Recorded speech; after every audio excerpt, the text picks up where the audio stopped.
Bueno, ustedes saben que yo soy fiel promotora del consumo de agua, de mantenernos hidratados, porque el agua forma parte fundamental de nuestro organismo, pero también interviene mucho en la función de nuestros riñones. Ayuda a que nuestros riñones puedan cumplir su trabajo, que es depurar ciertas sustancias y toxinas que el cuerpo produce.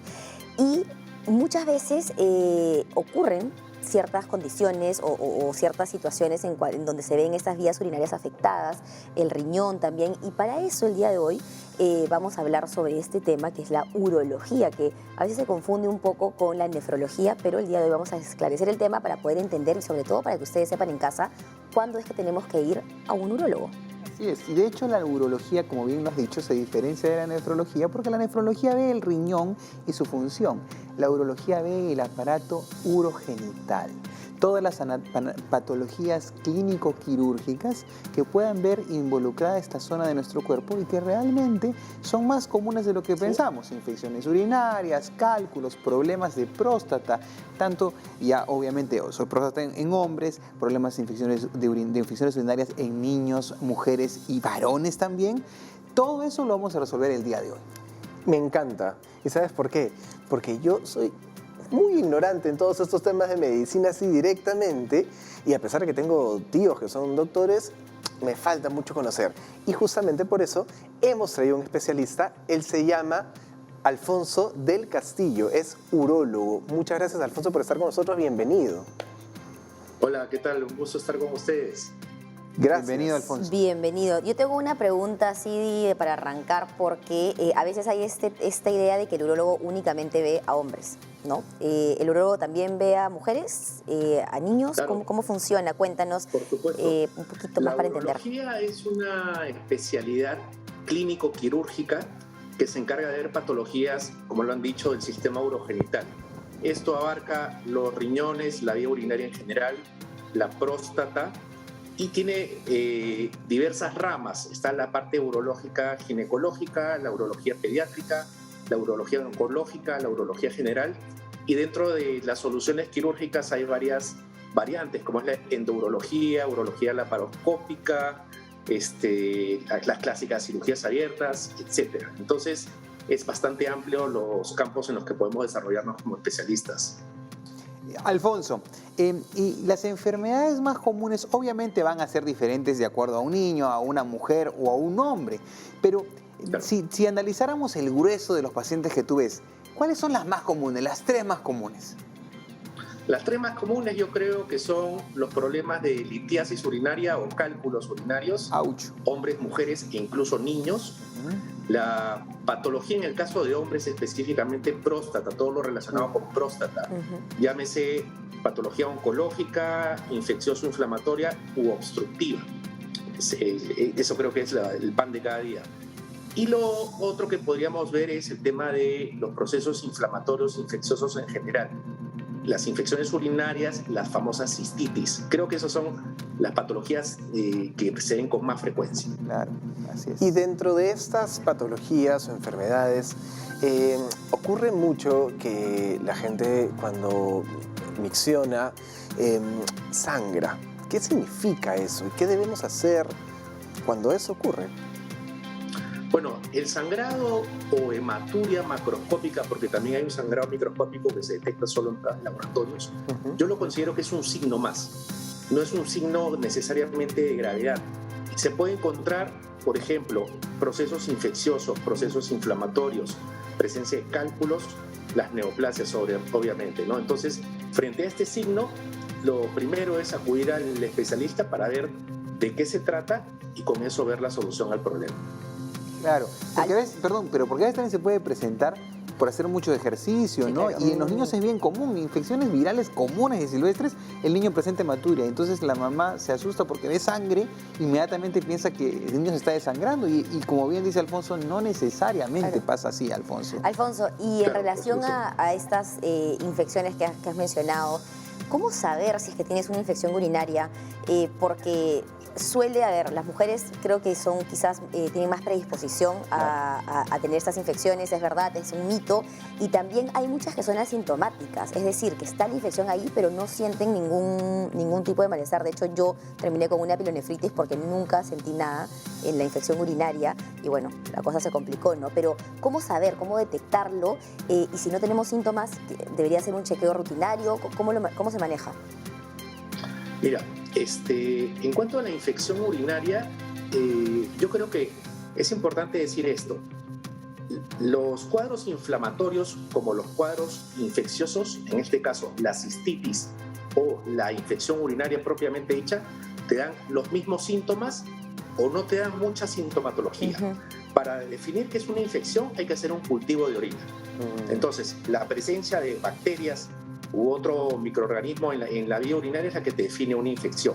Pero la sintomatología es prácticamente la misma. Es muy frecuente en la consulta que te dicen, yo por mis síntomas sé que es una cistitis, yo por mis síntomas sé que es una infección. Y dentro de las infecciones, digamos, de la vía urinaria en el varón, la prostatitis bacteriana también es un caso especial porque tiene un diagnóstico un poco más complejo y un manejo totalmente diferente que lo que sería una infección urinaria en las mujeres. Claro, eso es súper importante tener en cuenta porque a veces los hombres pensamos que no somos propensos a infecciones urinarias y si bien es cierto es más común en las mujeres, los hombres también pueden tener este tipo de infecciones. Disculpa que te interrumpa, pero entonces sería, y quizás tú puedes reforzarlo también, fiebre, dolor, ardor, o sea, ¿qué podemos ver? O ¿Cuáles son los claro, factores, ¿a qué debemos digamos? estar atentas o atentos? Bueno. Olor. Ahí está, justo Alfonso nos va a decir. Ya, dentro de los signos y síntomas, digamos, no necesariamente fiebre. Fiebre viene ya con un proceso de repente un poco más complejo. Así es. Una pilonefritis, por ejemplo, ¿no? Que es una infección urinaria complicada. Sí. Pero la infección urinaria baja o la infección urinaria simple generalmente viene con ardor, dificultad para orinar, sensación de que uno no micciona frecuentemente, escape de orina en algunos casos, o simplemente es un disconfort. En realidad la sintomatología y la signología es muy amplia. Frente a estas molestias, por eso de nuevo el énfasis es ir al especialista o avanzar haciendo un cultivo de orina y con eso definir de qué se trata, ¿no? Claro, y en niños es totalmente diferente porque los niños pequeños ni siquiera tienen síntomas, pueden tener vómitos, dolor abdominal, fiebre y tiene una infección urinaria tremenda y hay que sospecharlo siempre. Alfonso, ¿qué te parece si después de la pausa seguimos hablando sobre ese tema tan interesante que es la urología? Porque nos toca ya tocar algunos temas, sobre todo la famosa visita de los hombres a los 40 años a tu consultorio. ¿Te parece si vamos a la pausa y regresamos hablando del tema? Perfecto. Listo, vámonos a una pausa y regresamos para seguir hablando de urología.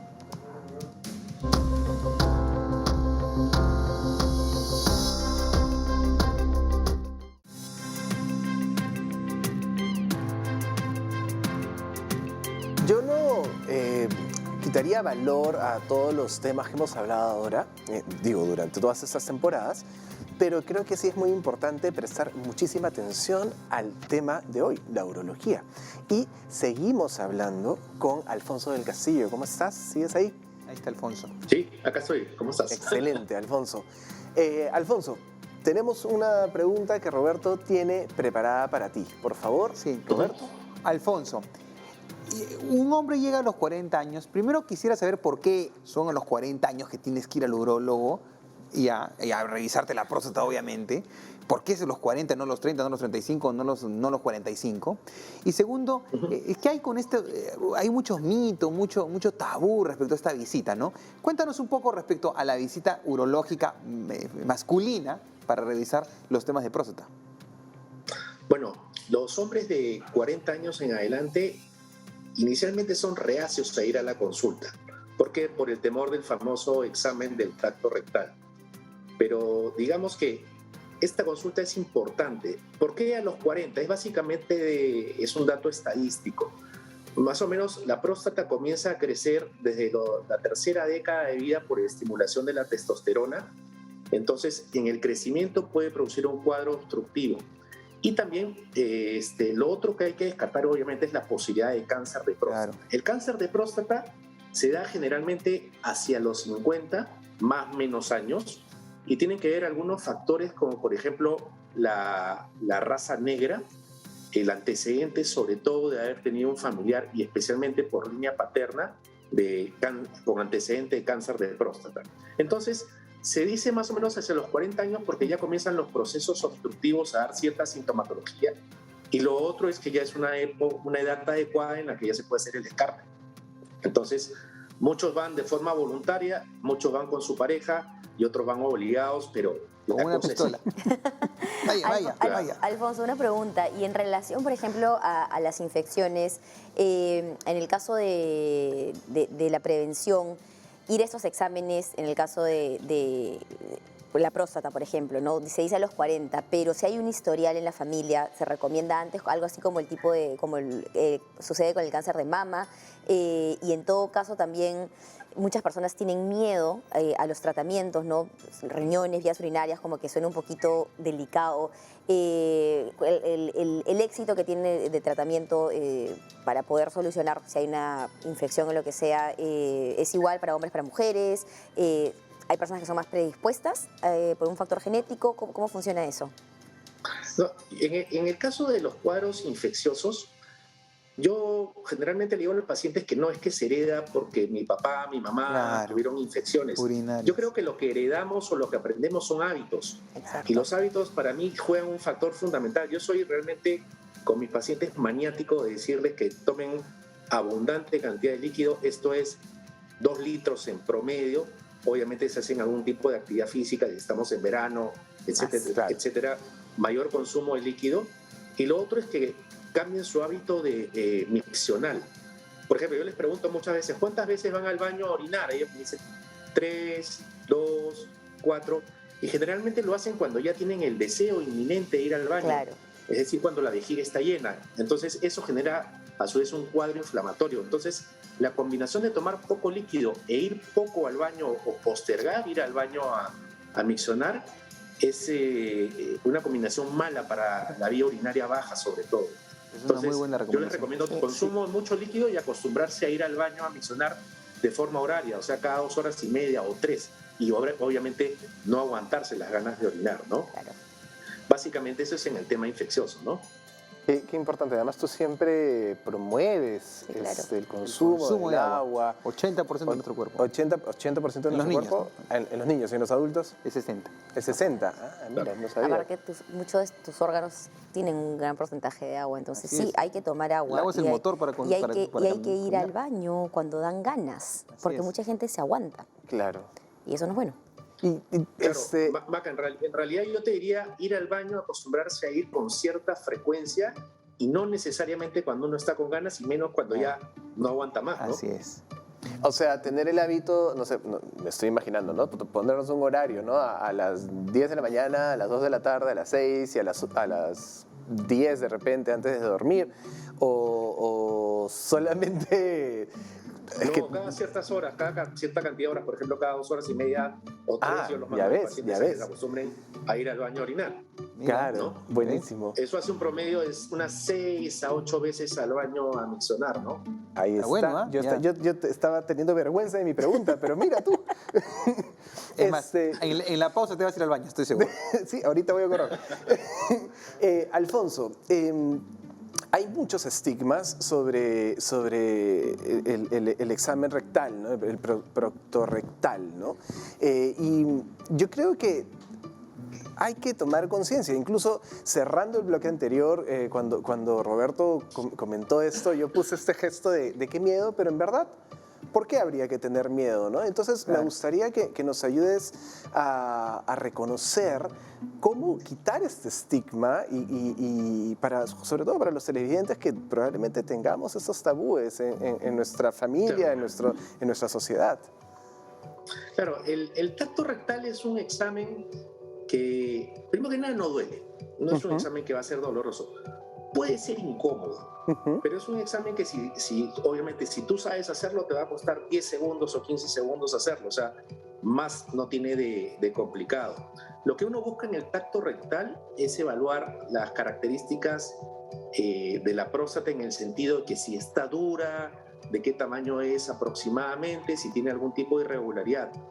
mucho por ejemplo, yo tengo grabado en la cabeza que cualquier signo de dureza en la próstata es inmediatamente sospechoso, al margen del examen del antígeno prostático, que es el marcador tumoral, o de alguna prueba de imágenes, ¿no? Obviamente, sin imágenes nos dicen que hay alguna lesión significativa, mayor razón para completar todos los estudios, ¿no?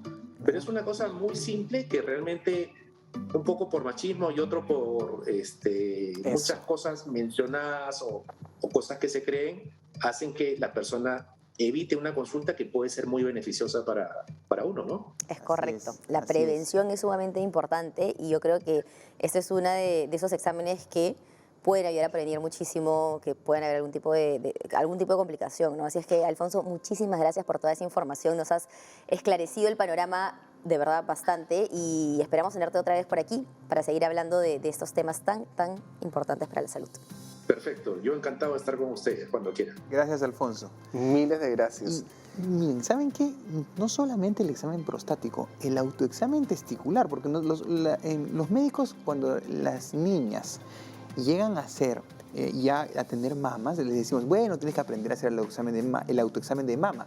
Pero los niños varones, a los adolescentes y pobres, también hay que enseñarles a hacer el autoexamen testicular. Claro. ¿Por qué? Porque el cáncer de testículo es un cáncer de gente joven, no es un cáncer de ancianos. Entonces, hay que tener en cuenta eso, que tienen que palparse los testículos, que si notan alguna dureza o algo que les esté doliendo, es mejor avisar a sus padres para que avisen al médico. Y eso se puede hacer cuando se bañan con la mano jabonosa, es muy sencillo tocarlo y palparlo. Entonces, también es importante y parte de lo que siempre decimos aquí, que es la prevención. Es una cuestión de responsabilidad también, como siempre hablamos. Es correcto. Bueno, vamos a hacer una pausa para poder terminar de procesar toda esta información y volvemos en el último bloque para cerrar el tema. Quédense que seguimos aquí en Cada Día Mejor.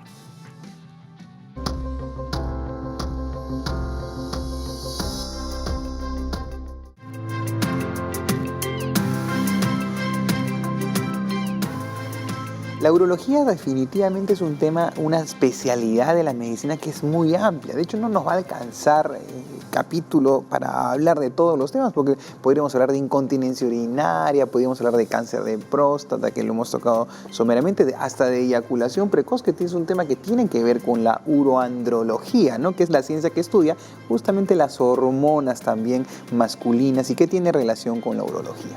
Y algo que dije yo al principio es que yo soy súper ignorante sobre estos temas, pero lo que me gusta es que aquí aprendo un montón. Y algo que me ha llamado muchísimo la atención es que no tiene que ser necesariamente a partir de los 40 ir a este chequeo preventivo, sino que dependiendo de tus antecedentes familiares es que debemos ir antes a revisarnos. Puede ser a partir de los 30 de repente, ¿eh? Así es. Y justamente para poder seguir aprendiendo más del tema, tenemos una nota. Así que, ¿qué les parece si vamos a la nota? Y la comentamos. La comentamos cuando regresamos. Vamos a verla. Buenísimo.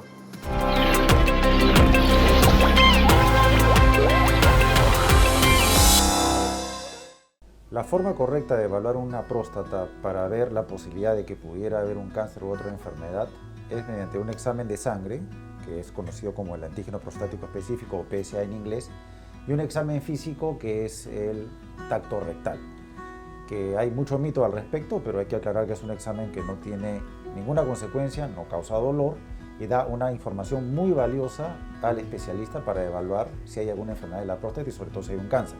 Y a criterio del especialista puede recurrirse a algunos exámenes mucho más complejos y modernos como resonancias magnéticas de próstata multiparamétrica. El PSA es un examen de sangre que evalúa la presencia de una sustancia producida específicamente por la próstata, de ahí su nombre de antígeno prostático específico, y que tiene un rango de valores que determinan si hay solamente un crecimiento benigno, una inflamación o puede haber un cáncer de próstata. El PSA no reemplaza al examen físico de la próstata, que es el tacto rectal. Ambos se complementan. Todo varón debería chequearse la próstata a partir de los 50 años con una periodicidad anual o que pudiera cambiar a criterio del especialista.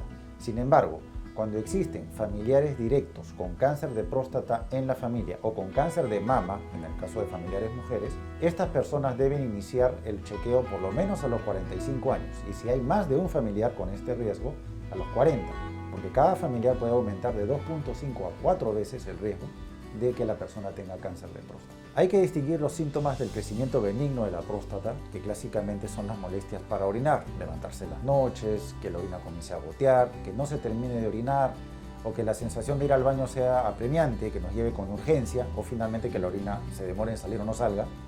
De los síntomas del cáncer de la próstata que cuando se presentan indican enfermedad avanzada, que son dolor, presencia de sangre en la orina, y que cuando la enfermedad se ha diseminado ya puede implicar incluso dificultad para caminar, dolor en la espalda por extensión de la enfermedad de los huesos. Si la enfermedad se detecta a tiempo, es curable. Asimismo, cuando la enfermedad se detecta en etapas avanzadas, no solamente la posibilidad de curar disminuye, sino que lamentablemente el costo del tratamiento, tanto social como para las familias, es mucho más alto. Lo mejor que podríamos hacer, y se los pido, es ayúdennos a diagnosticar a tiempo el cáncer de próstata para poder curarnos. Bueno, los factores de riesgo para el cáncer de próstata son fundamentalmente la edad. A mayor edad, mayor riesgo de enfermedad, los antecedentes familiares, ¿no? La etnicidad. Y hay pocos efectos que realmente influyan en el desarrollo del cáncer de próstata, como dieta, como actividad física. De todas maneras, es evidente que una vida saludable permitirá que una persona en mejor condición pueda enfrentar la enfermedad. Eso es algo que siempre ayuda. La obesidad y el sobrepeso y el tabaquismo empeoran el pronóstico de aquellas personas diagnosticadas con cáncer de próstata, llevando incluso a fallas en el tratamiento con cirugía, radioterapia, que son las formas más usadas para curar esta enfermedad.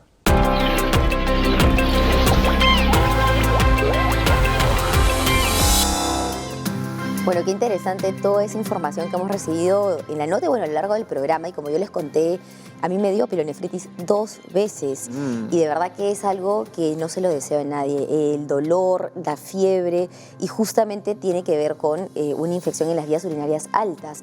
Y la primera vez, que fue cuando, o sea, nunca antes me lo había experimentado, y aquí viene un poco una moraleja, es que yo empecé a sentir un dolor, ¿no? Algo no muy relevante, claro, pero una incomodidad en la parte de atrás, en la parte baja de la espalda.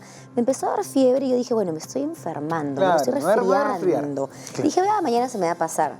Toda la noche me la pasé con fiebre y el dolor fue aumentando hasta que era insostenible y tuve que pedir que por favor me lleven a la emergencia.